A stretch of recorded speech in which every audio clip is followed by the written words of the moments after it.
आंबोलीच्याबद्दल तुम्ही आता विचारलं की आंबोलीतील एखादा अनुभव सांगा. तर आंबोली कावळेसादमध्ये साधारणतः 4-5 वर्षापूर्वी एक शिक्षकांची गडिंग्लज जिल्हा तालुक्यातली शिक्षकांची आणि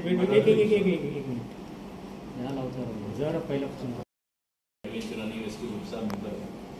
गेली 15 वर्ष मी आंबोलीमध्ये रेस्क्यू टीममध्ये काम करत आहे. मी करत असताना आम्हाला त्या ठिकाणी बरेच अनुभव आले. त्यातला एक सांगायचा अनुभव असा होता की कावळेसादमध्ये जे रॅलिंग आहे, रॅलिंगला रक्त लागलेलं होतं. तिथे जे दुकानवाले जातात त्यांनी म्हणून सांगितलं की असं रक्त लागतं. आम्हाला असं वाटलं की ते रात्री विचार चौकशी केली स्थानिक, ते शिकारीला तुम्ही गेले. म्हटलं की सकाळी तुम्ही मारलेला जर पेट मारलेला असेल आणि एखादं जनावर बहुतेक कड्याच्या दिशेने गेलं तर खालती पडतं. साधारणतः कड्याच्या साईडला जो सनलाईट असते ती अर्धी असल्यामुळे खालती दिसत नव्हतं. ते 10 वाजता आम्ही मॅनेजमेंटने चेक केलं तर आम्हाला वाटलं की सांबर पडले. जे सांबर पडले ते करायला 11:30 वाजल्यानंतर ऊन पडलं तर मोठा आकार दिसत होता, फुलाचा दिसत होता पूर्वीमध्ये. आम्ही नंतर ठीक आहे बघू ते म्हटलं. एका पोरग्याला आमच्या अर्ध्या कडावर खालती पाठवलं, मी चेक करायला सांगितलं. तेव्हा समजलं की कोणती व्यक्ती पडलेला आहे. पोलिसांना इंटिमेट केलं. पोलीस आल्यानंतर ठीक आहे म्हटलं बॉडी आपण आता करू. पोलिसांनी जसे पुढच्या प्रोसेसला स्टार्ट केली त्याच्या परवानगीशिवाय आम्हाला ते करता येत नाही. जेव्हा आम्ही खालती गेलो ती बॉडी खालती होती, कोणाशी काय माहीत नव्हतं काय विषय आहे. नंतर टीमने आमची बॉडी वरती काढली आणि वरती ठेवली. पण ती आमच्या रोडमध्ये बांधून वरती आणली स्ट्रेचरमध्ये आणि वरती ठेवली. तेव्हा परत कसं लक्षात आलं की ते ह्याला मुठीच नाही, त्याला मानच नाही यायची. परत खालती जे होते त्यांना सांगा थांबा तिला मान नाही. आम्ही ते परत खालती शोधायला चालू केली. थोड्या वेळाने आमच्या असं लक्षात आलं की ॲक्च्युली मान नाही आहे. तो पडला जेव्हा खालती ना तेव्हा तो डोक्यावर पडलेला ते पूर्ण असं चपलं गेलं, दात दिसत. त्यामुळे समजलं नाही की त्याची मान आहे का नाही. थोड्या वेळा लक्षात आलं की मान होती. आणि हे जेव्हा करत होतो त्यावेळेस नंतर असं लक्षात आलं की ते 1-2 दिवसाची मिसिंगची केस होते. 2 व्हीलरवरती पार्क होतं. परत पोलिसांनी म्हटलं की ते पण बघायचं की 2 व्हीलर पार्क तर संशय आहे ते असतील. त्यावेळेस समजा आणखी 2 बॉड्या आहेत. आणि त्यावेळेस पहिल्या दिवशी संध्याकाळ झाली होती. पोलिसांनी म्हटलं की आज हा राहून दे विषय, आजच्या पुढे नेक्स्ट डेला आपण परत गेलो त्या ठिकाणी परत सेटअप लावलं. आणि त्या ठिकाणी दोघांची मिसिंग कंप्लेंट होती. एक पोरगी होती त्यांनी त्या उडी मारलेली होती आणि त्यांची बॉडी नेमकी रिकवर केली. असं बरेच वेळा होते की बरेचसे असे विषय असतात ते आपल्याला लक्षात नसतात की आपण म्हणतो शिकार केली असेल किंवा काय केली असेल. तर वास्तविक त्या ठिकाणी गेल्यावर त्या लक्षात आले की आता आणखी पण बॉडी आहे. त्या ठिकाणी हडवलं. पोलिसांनी म्हटलं की हडविडापण तर खूप मोठा विषय होतो. ते खूप आपण आता लिमिटेड जे गावले आपल्याला त्याच्यावर फोकस करू. हे आपलं जे मिसिंग केसेस आहेत त्या संदर्भात आणि त्या संदर्भात त्याच्यावर नंतर पोलिसांनी सर्च केलं तेव्हा समजलं की गडिंग्लजमध्ये एक गुरव म्हणून शिक्षक होते, त्यांचं ते मर्डर झालं होतं. त्यांनी आमची ती बॉडी टाकलेली होती. हा असं होतं की एकच होतं की एका टाईमला गेलो होतो एकासाठी आम्ही भेटले होतो. पेमेंट त्यावेळेचा होता आमचा. लोकप्रतिनिधीचा कसा सहभाग वगैरे असेल नाही. हा कसं आहे माहिती आहे, लोकप्रतिनिधी हा विषय तुम्हाला प्रशासकीय स्तरावरती किंवा आम्हाला जसं दीपकबाईंनी सांगितलं की माझ्या वेळेस मागच्या वेळेस जे जिल्हा सदस्य होते त्या लोकांनी त्यावेळेस किंवा सीओ मॅडम होते त्यावेळेस करंदीचे FTC होते, ह्या लोकांनी आम्हाला त्यावेळेस प्रशासन म्हणून ते सहकार्य केलं. इक्विपमेंटसाठी केलं किंवा आम्हाला ते प्रशिक्षण केलं. स्थानिक प्राधिकारी होते त्यांनी त्याला सहकार्य केलं. यासाठी ते सहकार्य करतात. विषय हा की हा इच्छुक विषय आहे. कोणाला असं सांगणार नाही घरातले की दाबाबा तो कॉलेजातला पडल्यानंतर काढ जाऊन कोण आम्हाला सांगणार नाही. जो तो पोरगा आहे तो इथे आंबोलीतला आमचा परिसरच असा आहे की नॉर्मली आपला घाट रस्ता असल्यामुळे जे घाटमाथ्यावरची पर्यटक जे येतात ते आंबोली घाटातनं प्रवास करत असतात. त्यांचा एक माइंडसेट असतो घाटाचा. आंबोलीतले घाट हे छाट वळणाचे आहेत, त्यांचे ॲक्सिडेंट्स होतात. त्यामुळे इथल्या मुलांमध्ये आमच्या बाय डिफॉल्ट कोण कुठला माहिती का की ॲक्सिडेंट झाल्यावर ते जागेवर जातात ते असेल ते आपल्यापर्यंत मदत करतात. त्यामुळे एखादी बॉडी बघणे किंवा एखादी ॲक्सिडेंट बघणे त्याला घाबरणे हा जो प्रकार आहे तो कमी वयातनं आमच्या मुलांमधून निघून गेलेला आहे. आंबोलीच्या परिसरामध्ये आहेत ते बाबलबाई जेव्हापासून काम करतायत त्यांचा जो अनुभव होता तो खूप हे होता. म्हणजे त्यांचं रोपवरतीच काम केलेलं आहे. आम्ही ते इक्विपमेंट्स घेऊन काम करतो. तिथं नुसते वाला घ्यायचा बांधायचे खाली उतरायचे. म्हणजे तो तर एकदम माणूस आपल्या जिल्ह्यातला एकमेव गाव आहे तुम्हाला की कुठल्या गडीमध्ये त्याला नुसती जोडी बांधला तरी उतरेल. आणि तशा माणसासोबत आम्ही काय करतो आता काम करतो जेणेकरून मॅक्झिमम रिस्क घेऊन किती करू शकतो आणि मिनिमम रिस्क घेऊन किती करू शकतो. ही जे 2 गोष्टी होत्या त्या प्रशासनाने आम्हाला जे सहकार्य केले इक्विपमेंट्स देऊन ट्रेनिंग देऊन. कालांतराने मंजुलक्ष्मी मॅडम होत्या त्यावेळेस काय झालं की आम्हाला त्यांनी प्रशिक्षण दिलं. प्रशिक्षण दिल्यावर विषय आला की विदाउट इक्विपमेंटचं प्रशिक्षण करत नाही. त्याने आम्हाला इक्विपमेंट्स प्रोव्हाइड केले. इक्विपमेंट दिल्याला प्रॉपर ट्रेनिंग पाहिजे असेल तर ज्या भारतामध्ये नावाजलेलं जे आहे नीम आहे किंवा विमास आहे त्या ठिकाणी जाऊनच प्रशिक्षण घेतलं बरं होतं. आमच्या जिल्ह्यातली माउंटेन इन्स्टिट्यूट ऑफ मनाली त्या ठिकाणी आम्हाला आपल्या जिल्ह्यात 47 मुलांना प्रशिक्षणाला पाठवलं. म्हणजे प्रशासनाला देखील ह्याला एक प्रोफेशनल लुक घेऊन सहकार्य केलेलं आहे.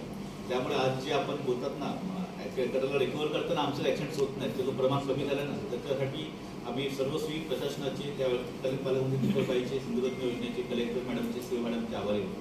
कारण त्यांनी जरी केलं नसतं तर आतापर्यंत आम्ही वाले घेऊन खाली उतरलो असतो. ही पारंपरिक पद्धत होती. प्रशासनाने सर्व सहकार्य केल्यामुळे आपल्याला त्या पद्धतीने तरीच आम्हाला त्रास झाला नाही की बाबा बोलतात ना खाली गेलो अडकून पडलो किंवा काय झालं का नाही झालं. आमच्याकडे वॉकेटोकी आहे. कालची जी विडीतली आम्ही रिकव्हरी केली होती त्यावेळेस तो माणूस खालती गेला तळात. पाण्याचा प्रेशर एवढा होता की ती बॉडी खालतीच राहिली, वरती आली नाही. आमच्याकडे अंडरवॉटर ड्रोन कॅमेरा आहे, तो पाण्याच्या आतमध्ये जाऊन तळाला तुम्हाला दाखवू शकतो की ती बॉडीची काय पोझिशन आहे. म्हणजे एवढं सोपं केलेलं आहे आम्हाला प्रशासनात सहकार्य करून की आम्हाला त्यावेळेस जे पहिले जे प्रकार होते की सोडा मारणे छोडणे गावला नाही गावला हा जो प्रकार होता तो आता बऱ्यापैकी कमी झालेला आहे. मागच्या वेळेस घाटात एक पोरग्याने सुसाईड केली होती आंबोलीतल्या. त्यावेळेस पण घेत केली आम्ही ड्रोनने कॅमेरा पाठवला, डिटेक्ट केली बॉडी कुठे आहे तर ते प्रॉपर्टी सेटअप लावून खाली उतरतो. म्हणजे हे ज्या गोष्टी ज्या प्रोव्हाइड केल्या त्याचा एवढा फायदा होतोय की जे पहिलं होतं की जाऊन शोधणे जे नेमकं पडल्याबरोबर आहे तर शोधायचा कुठे हा जो विषय होता हा विषय आताच्या याला बऱ्यापैकी नाही आहे. आता आम्हाला तर त्रास होत नाही. किती खोलीपर्यंतचा अनुभव आहे? 400 450 450. कावळेसात जो आपण आहे तो हाईट असा आहे की ऐकून घाट कमी आहे. आपण जो घाट परिसर आहे ना तो आपला कमी आहे. कावळेसातला काय आपल्याला पहिला टप्पा एक दिसतो, दुसरा दिसतो, तिसरा चौथा असे 4 टप्पे आहेत. ते पुढची दिसत नाहीत आपल्याला. आपण वरनं बघितले ना की आपल्याला काही डिस्टन्स वाटला इथून एवढंच आहे, वरतून बघतो तेव्हा ऍक्च्युली ते 150 फुटाचं आहे. ते तुम्हाला लक्षात येत नाही. ते असं असे कधी tips आहेत ना. तुमच्या जीवावर बेतलं किंवा काय असं कधी आठवण आहे का? नाही जीवावर भेटलं असं नाही. मागच्या वेळेस जेव्हा कावळेसातमध्ये जे 2 व्हिडिओज लीक झाले होते की पर्यटकांनी एकाला घेऊन दुसऱ्याने उडी मारलेली, ती बॉडी काढताना 2 दिवस लागलेले. ती बॉडी काढताना असं झालं होतं की रोप जे आम्ही खालती करून गेलो होतो आणि त्यावेळेस वॉकेटोकी नव्हते आमच्याकडे. त्याचा प्रॉब्लेम तो झाला की दुसऱ्या साईडने खाली उतरलो आणि मध्ये एक दगड होता. खालती उतरताना जो दुसरा पोरगा जो खालती राहिला त्याला काढताना जो रोप होता तो दगडच्या दोन्ही साईडने आला. आम्ही त्याला ताकद ओढत होतो आणि तो आपटायची. आणि तो एक थोडासा त्यातल्याच आमचा लक्षात राहिला की असे प्रकारे घेतात. त्यानंतर आमचं कधी झालंच नाही. तर तो एकमेव असा प्रसंग होता की त्यावेळेस थोडंसं वॉकेटोकी नसल्यामुळे आम्हाला त्या ठिकाणी जे त्रास झाले. तर भविष्यात त्यानंतर जे प्रशासनानं आम्हाला सहकार्य केलं त्यामुळे हा प्रकार कधी नाही झाला की नेमका कुठे अडकला किंवा काय असं कधीच नाही. बाबलबाईंच्या बाबतीत एक झाला होता की त्यांच्याकडे त्यावेळेस फक्त रोप होती मला बोलून फक्त वालेवर उचलायची आणि कावळेसातला एखादा मर्डर करून टाकलेला होता मेन त्या दरीच्या विविंग पॉईंटच्या बाजूला. तर त्याला काढताना त्याच्या बरोबरचा जो माणूस होता तो बॉडीवरती काढला, तो लागला, तो रोप करून वरती येत होता आणि अर्ध्यावरती आला आणि त्याच्या हातात सुटला. त्याबरोबर त्याने तो असा केला तो फिरायला लागला. फिरता फिरता एक पूर्ण पाठ त्याचा सुरला गेला, पायामध्ये गुंडाळला आणि तो उलटा अटकला आणि नंतर त्याला पण काढलं जातं. हा त्यांच्या आयुष्यात ते करत असताना एक खूप मेजरिक इश्यू झाला, इन्सिडेंट झाला होता. ज्याला कायम ते होतात ह्या गोष्टीतनं आम्ही शिकत गेलो की नाहीच करायचं. असे बरेचसे अनुभव असतात. मेजर तर हे 2च होते. त्यामध्ये AI प्रणालीचा होऊ शकतो आपण. रनिंग रेस्क्यू ग्रुपचा मेंबर आहे. गेली 15 वर्ष मी आंबोलीमध्ये रेस्क्यू टीममध्ये काम करत आहे. हे करत असताना आम्हाला त्या ठिकाणी बरेच अनुभव आले. त्यातला एक सांगायचा अनुभव असा होता की कावळेसातमध्ये जे रॅलिंग आहे त्या रॅलिंगला रक्त लागलेलं होतं. तिथे जे दुकानवाले जातात त्यांनी म्हणून सांगितलं की असं असं रक्त लागतं. आम्हाला असं वाटलं की ते रात्री विचार चौकशी केली स्थानिक, ते शिकारीला कुठे गेले. मग की सकाळी कुठे मारलेला जर पेट मारलेला असेल आणि एखादं जनावर बहुतेक कड्याच्या दिशेने गेलं तर खालती पडतं. कारण त्या कड्याच्या साईडला जो सनलाईट असते ती अर्धी असल्यामुळे खालती दिसत नव्हतं. ते 10 वाजता आम्ही मॅनेजमेंटने चेक केलं तर आम्हाला वाटतं की सांबर पडले. जे सांबर पडलं ते करायला 11:30 वाजल्यानंतर ऊन पडलं तर मोठा आकार दिसत होता, फुगल्याचं दिसत होतं दोन्हीमध्ये. आम्ही म्हटलं ठीक आहे बघू ते म्हटलं. एका पोरग्याला आमच्या अर्ध्या कडापर्यंत खाली पाठवलं, मी चेक करायला सांगितलं. तेव्हा समजलं की कोणती व्यक्ती पडलेला आहे. पोलिसांना इंटिमेट केलं. पोलीस आले. पोलीस आल्यानंतर ठीक आहे म्हटलं बॉडी आपण आता येतो. पोलीस आले जसे पुढच्या प्रोसेसला स्टार्ट करतो त्याच्या परवानगीशिवाय आम्हाला ते करता येत नाही. जेव्हा आम्ही खालती गेलो ती बॉडी बघितली तर बॉडी खालती होती. कोणाशी काय माहीत नव्हतं काय विषय आहे. नंतर टीमने आमची बॉडीवरती काढली. बॉडीवरती काढली आणि वरती आणून ठेवली पण म्हणजे ते आपल्या रोपमध्ये बांधून वरती आणली प्रेशरमध्ये आणि वरती ठेवली. तेव्हा वरती ठेवली तेव्हा परत कसं लक्षात आलं की ते अरे ह्याला मुलगीच नाही, त्याला मानच नाही यायची. बस सुद्धा परत खालती जे होते त्यांना सांगा थांबा थांबा तिला मान नाही. आम्ही ते परत खालती शोधायला चालू केली. थोड्या वेळाने आमच्या अशा लक्षात आलं की ॲक्च्युली मान नाही आहे. तो पडला जेव्हा खालती ना तेव्हा तो डोक्यावर पडलेला ते पूर्ण असं चपलं गेलं. तर आता दिसत होतं. त्यामुळे समजलं नाही की त्याची मान आहे का नाही. थोड्या वेळा लक्षात आलं की मान होती. आणि हे जेव्हा करत होतो त्यावेळेस नंतर असं लक्षात आलं की ते एक 2 दिवसाची मिसिंगची केस होती. 2 व्हीलरवरती पार्क होते. परत पोलिसांनी म्हटलं की ते पण बघायचे 2 व्हीलर पार्क आहे संशय आहे तिथे असतील. तर त्यावेळेस फक्त आणखी 2 बड्या आहेत. आणि त्यावेळेस पहिल्याच मी संध्याकाळ झाली होती.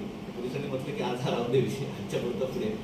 नेक्स्ट डेला आपण परत गेलो त्या ठिकाणी परत सेटअप लावला. आणि त्या ठिकाणी दोघांची मिसिंग कंप्लेंट होती. एक पोरगी होती त्यामुळे त्या कुठली मारलेली होती आणि त्यांची बॉडी नेमकी रिकवर केली. असं बरेच वेळा होते की बरेचसे असे विषय असतात ते आपल्याला लक्षात नसतात की आपण म्हणतो शिकार केली असेल किंवा काय केली असेल. परत वास्तविक त्या ठिकाणी गेल्यावर त्या लक्षात आलं की आता आणखी पण बॉडी आहे. त्या ठिकाणी हडवलं. पोलिसांनी म्हटलं की हडविडा आपण तो खूप मोठा विषय होतो. ते पण आपण आता लिमिटेड जे गावले आपल्याला त्याच्यावर फोकस करू. हे आता जे मिसिंग केसेस आहेत त्या संदर्भात आणि त्या संदर्भात त्याच्यावर नंतर पोलिसांनी सर्च केलं तेव्हा समजलं की गडिंग्लजमध्ये एक गुरव म्हणून शिक्षक होते. त्यांचं ते मर्डर झालं होतं. त्यांनी आमची बॉडी टाकलेली होती. हा असं होतं की एकच होतं की एका टाईमला गेलो होतो एकासाठी आम्ही भेटले होतो. मिनिट ठेवायचं होतं आमचं. ह्याच्यात लोकप्रतिनिधीचा कसा सहभाग असतो वगैरे असेल? नाही, हा कसा आहे माहिती आहे, लोकप्रतिनिधी हा विषय तुम्हाला प्रशासकीय स्तरावरती किंवा आम्हाला जसं दीपकबाईंनी सांगितलं की माझ्या वेळेस मागच्या वेळेस जिल्हा सदस्य होते त्या लोकांनी त्यावेळेस किंवा सीओ मॅडम होते त्यावेळेस किंवा रणदीर FTC होते ह्या लोकांनी आम्हाला त्यावेळेस प्रशासन म्हणून सहकार्य केलं. इक्विपमेंटसाठी केलं किंवा आम्हाला ते प्रशिक्षण होतं प्रशिक्षण दिलं. स्थानिक प्राधिकारी होते त्यांनी त्याला सहकार्य केलं. यासाठी ते सहकार्य करतात. विषय हा की हा इच्छुक विषय आहे. म्हणजे कोणाला असं सांगणार नाही घरातले की दाबाबा तो पावडा पडला जाऊन काढ जाऊन कोण आम्हाला सांगणार नाही. जो तो पोरगा आहे तो इथे आंबोलीतला आमचा परिसरच असा आहे की नॉर्मली आपला घाट रस्ता असल्यामुळे आणि जे घाटमाथ्यावरची पर्यटक येतात ते आंबोली घाटातनं प्रवास करत असतात. त्यांचा एक माइंडसेट असतो घाटाचा. आंबोलीतले घाट हे छान वळणाचे आहेत. त्यांचे ॲक्सिडेंट्स होतात. त्यामुळे इथल्या मुलांमध्ये आमच्या बाय डिफॉल्ट कोण कुठला आहे माहिती आहे का की ॲक्सिडेंट झाल्यावर ते जागेवर जातात. ते असेल ते आपल्यापर्यंत मदत करतात. त्यामुळे एखादी बॉडी बघणे किंवा एखादा ॲक्सिडेंट बघणे त्याला घाबरणे हा जो प्रकार आहे तो कमी वयातनं आमच्या मुलांमधून निघून गेलेला आहे. आंबोलीच्या परिसरामध्ये आहेत ते. बाबलबाई जेव्हापासून काम करतायत त्यांचा जो अनुभव होता तो खूप हे होता. म्हणजे त्यांचं रोपवरतीच काम केलेलं आहे. आम्ही ते इक्विपमेंट्स घेऊन काम करतो. तिथं नुसते वाला घ्यायचं बांधायचे आणि खाली उतरायचे. म्हणजे तो तर एकदम माणूस आपल्या जिल्ह्यातला एकमेव गाव आहे तुम्हाला की कुठल्या गडीमध्ये त्याला नुसती जोडी बांधला तरी उतरेल. आणि तशा माणसासोबत आम्ही काय करतो आता काम करतो जेणेकरून मॅक्झिमम रिस्क घेऊन किती करू शकतो आणि मिनिमम रिस्क घेऊन किती करू शकतो. ही जे 2 गोष्टी होत्या त्या प्रशासनाने आम्हाला जे सहकार्य केले इक्विपमेंट्स देऊन ट्रेनिंग देऊन कालांतराने मंजुलक्ष्मी मॅडम होते त्यावेळेस काय झालं की आम्हाला त्यांनी प्रशिक्षण दिलं. प्रशिक्षण दिल्यावर आला की विदाउट इक्विपमेंटचं प्रशिक्षण करत नाही. त्यांनी आम्हाला इक्विपमेंट्स प्रोव्हाइड केले. इक्विपमेंट दिला त्याला प्रॉपर ट्रेनिंग पाहिजे असेल तर ज्या भारतामध्ये नावाजलेलं हे आहेत नियम आहे किंवा अभिमास आहे त्या ठिकाणी जाऊनच प्रशिक्षण घेतलं बरं होतं. आमच्या जिल्ह्यातली माउंटेन इन्स्टिट्यूट ऑफ मनाली त्या ठिकाणी आम्हाला आपल्या जिल्ह्यात 47 मुलांना प्रशिक्षणाला पाठवलं. म्हणजे प्रशासनाला देखील ह्याला एक प्रोफेशनल लोक घेऊन सहकार्य केलेलं आहे.